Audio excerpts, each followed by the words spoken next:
အားလုံးပဲမင်္ဂလာပါကျွန်တော်ခုပြပေးမယ့်ကားလေးကတော့ဆယ်ရီရှိပတာနောက်လေးအောက်ဆွဲနဲ့နှစ်တန်ပေါက်ကားချောလေးဖြစ်ပါတယ်ကားရဲ့ပတ်ပတ်လေးကိုတစ်ချက်ပြပေးပါမယ်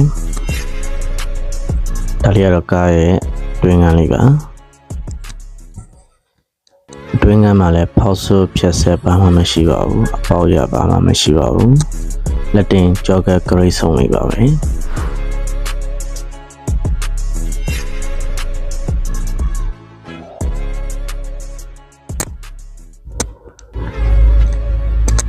ရုပ်အတိုက်ခိုက်လည်းကင်းပါတယ်ကျွေးချက်လည်းရှင်းပါတယ်သူရဲ့ဂျပန် origin နဲ့နံပါတ်လေးလည်းပါပါတယ်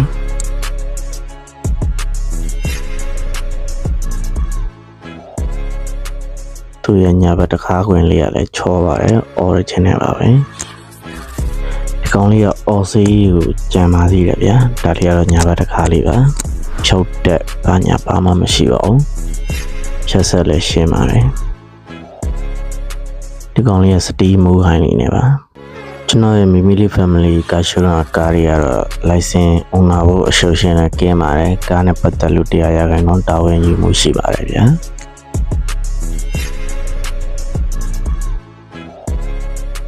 စတီးမူဟိုင်းလေးနဲ့ဆိုတော့ကားလေးကတီတီဝဝလေးနဲ့လှပါတယ်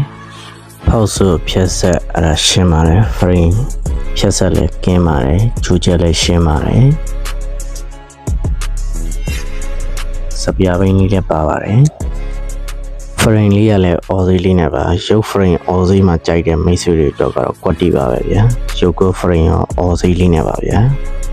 ကုံလုံးလက်တင်မောင်းအနေထားအတင်းအနေထားလောက်ပေးထားပါတယ်ဘာဆိုဘာမှလုပ်စရာမလိုပါဘူးရှင်ကုန်းနှစ်ခုလုံးနဲ့ဆိုတော့မျိုးရင်းမျိုးပြင်နဲ့တွားလို့ရပါတယ်နှစ်တန်ပေါက်လေးနဲ့ဆိုအဆင်ပြေပါတယ်စတီမူကိုင်းလေးနဲ့ဆိုတော့လူစီသုံးမလားကုံတင်မလားနှစ်မျိုးစလုံးသုံးဝင်ပါတယ်ဘယ်ဘက်အတွင်းကန်းလေးကိုတစ်ချက်ပြပေးပါမယ်ဒါလေးကတော့သူ့ရဲ့ဘယ်ဘက်အချမ်းလေးပါတွင်းကန်းကလည်းဖောက်ဆုပ်ဖြတ်ဆက်ရှင်းပါတယ်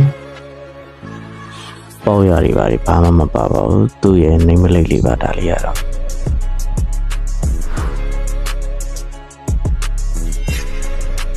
ပြီးတော့သူ့ရဲ့တကားချက်စီလေးတစ်ချက်ပြပေးပါမယ်ဒါလေးကတော့တကားချက်စီလေးပါအကုန်တူတူပါပဲ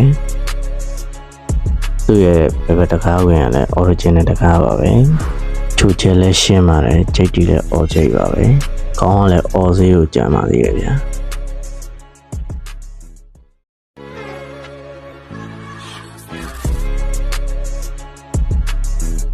ဒါလေးကတော့သူ့ရဲ့ engine လေးပါဗျာ engine ကလည်းအဖွင့်လက်ပါညာဘာမှမရှိပါဘူး